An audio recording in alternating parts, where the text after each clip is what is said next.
റമദാന്റെ ആത്മീയതയും സാഹോദര്യവും പങ്കിടുന്ന സമൂഹ ഇഫ്താർ വിരുന്നൊരുക്കി റിയാദ് ഇന്ത്യൻ ഇസ്ലാഹി സെന്റർ. ബദ്ഹ ജാലിയത്ത്, ഡോക്ടർ കഫേ എന്നിവയുടെ സഹകരണത്തോടെയാണ് ഇഫ്താർ സംഘടിപ്പിക്കുന്നത്. റമദാനിലെ 30 ദിവസവും ഇസ്ലാഹി സെന്റർ ഓഡിറ്റോറിയത്തിൽ വിഭവസമൃദ്ധമായ ഇഫ്താറിനോടൊപ്പം വിജ്ഞാന സദസ്സും അരങ്ങേറും. ഓഡിറ്റോറിയത്തിൽ ദിവസവും 300 അതിഥികൾക്ക് നോമ്പുതുറ ഒരുക്കും. ഇതിനു പുറമെ ഓഡിറ്റോറിയത്തിന് പുറത്തായി 350-ലധികം പേർക്ക് ഭക്ഷണ വിതരണവും നടക്കും.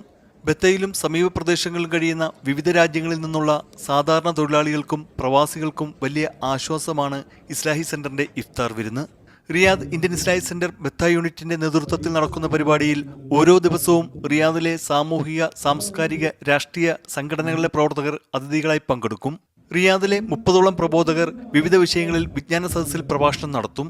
Treasurer Abdul Salam Bustani, Iftar committee chairman Abdul Wahab Palathingal, convener Faisal Kooniyil, Batha unit secretary Hanifa master, volunteer captain Iqbal Vengara, treasurer Nisar, ദഅ്വ കോർഡിനേറ്റർ നൌഷാദ് മടവൂർ എന്നിവർ ഉൾപ്പെടെ 30-ലധികം വാളണ്ടിയർമാരാണ് ഇഫ്താർ പരിപാടികൾക്ക് നേതൃത്വം നൽകുന്നത്.